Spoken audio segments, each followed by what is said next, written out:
Hey, welcome back to Postal Barbecue. I'm Jabin Postal, and today at the grill we're making a sticky and delicious Huli Huli Chicken that you're going to love. And just like always, I'm going to put all the show notes for you in the description box below, so make sure to click down there to see everything that you need for this recipe.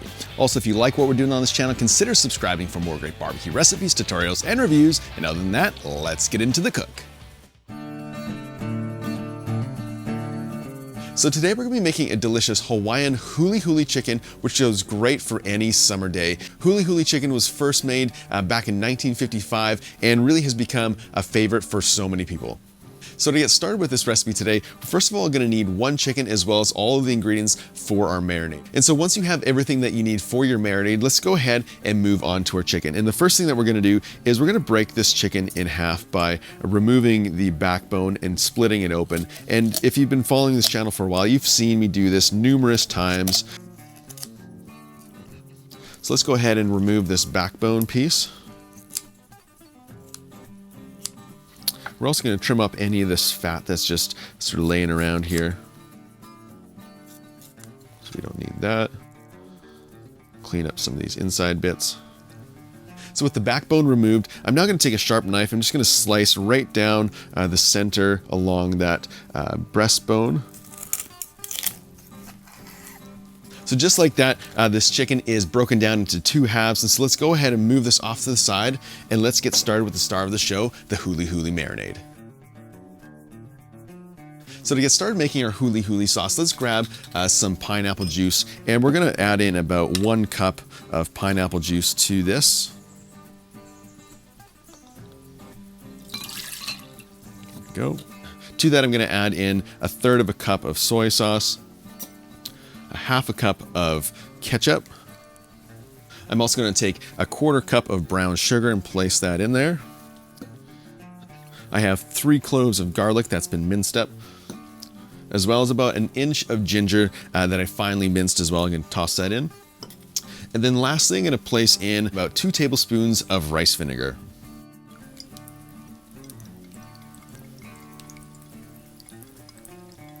Okay, so with everything in our dish, let's go ahead and just mix it all together. And we want all of these ingredients just to be incorporated into this sauce. All right, there we go. And so with everything mixed well, let's go ahead and grab our chicken again, and let's get this marinade all over it. Okay, so what I'm gonna do is I'm gonna take this zip bag, and I'm gonna place these chicken halves into this bag. And this is what we're gonna be using to marinate our chicken in. All right, there we go. And then I'm going to take our marinade and I'm going to dump in about 3/4 of this marinade into the bag, because we want to make sure we have a little bit for the end of the cook when we're basting our chicken with this Huli Huli marinade.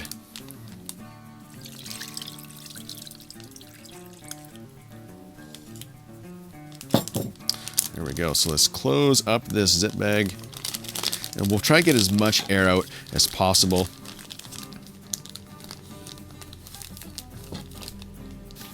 We're just gonna kind of massage it around because we want this marinade to get into all of the nooks and crannies of this chicken. All right, so with our chicken in our marinade, let's go ahead and place it in the fridge for about 4 hours. Ideally, if you have overnight or even up to 24 hours, go ahead and do that. Today, we're gonna be doing it for about 4 hours. I'm gonna flip it every hour just to promote some even marinating on both sides. Then after about 4 hours of marinating, I'm gonna go ahead and get the Weber Kettle set up for cooking around 325 degrees. So to get our grill all set up for cooking today, I first of all removed the water reservoir from the slow and sear just to give us a larger grilling section later on in the cook. Next, I filled up a full chimney basket full of unlimped briquettes, and I got them mostly lit. Once they're mostly lit, I dumped them into the kettle, I added back on the door from my cooking grate, and then I closed the lid and let it come up to 325 degrees. So our chicken has been marinating in our Huli Huli sauce for about 4 hours now. I got my grill set up for cooking around 325 degrees, and really you're shooting for that temperature range of 325 to 350. Anywhere in between there will be just fine. So let's open up the grill and get our chicken onto the indirect side of the grill.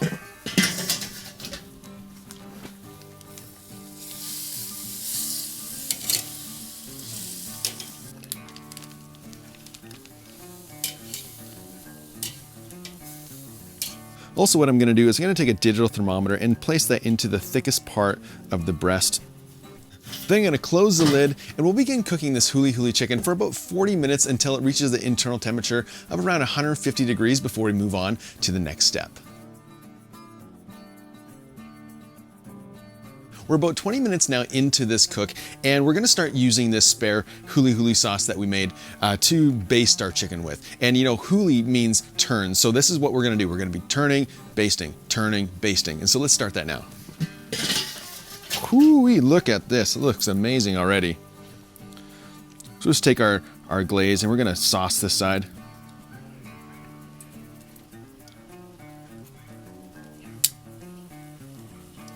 We'll remove our probe and we'll flip this chicken to the other side. And we'll take our sauce again and we'll baste this other side.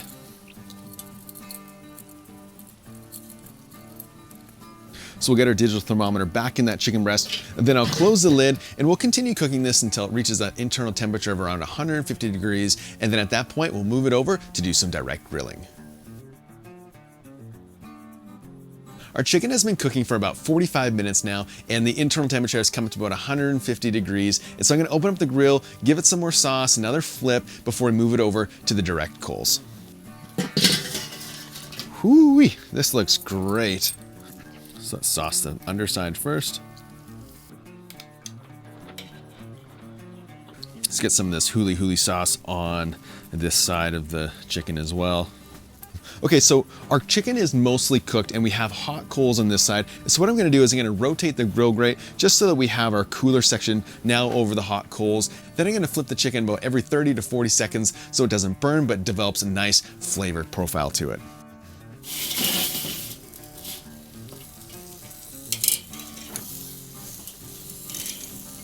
And we'll just continue to baste this until we run out of our sauce.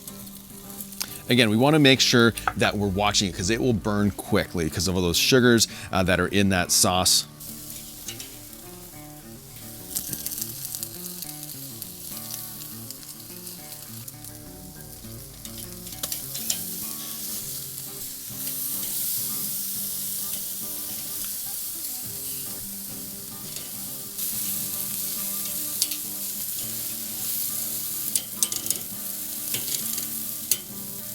All right, these are looking pretty good. So I'm just gonna take an internal temperature and see what they're reading at.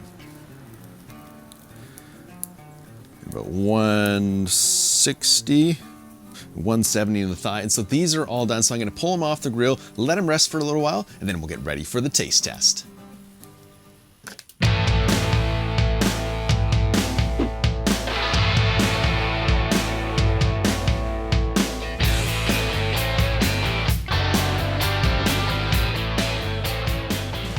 So our Huli Huli chicken is all done, and the flavor, the aroma, it just smells phenomenal.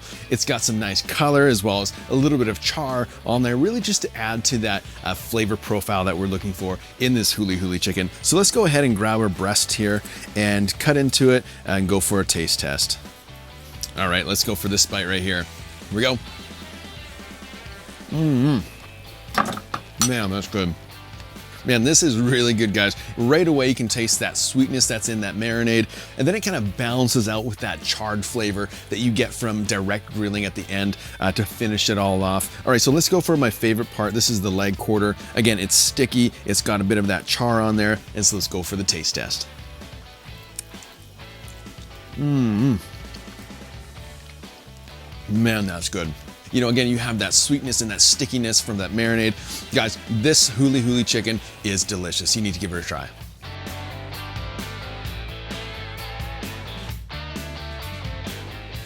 So there you go, that delicious Huli Huli chicken for your next feast night. Hey, if you want to see more barbecue videos just like this one, make sure to hit that subscribe button as well as that notification bell, and we'll see you next time.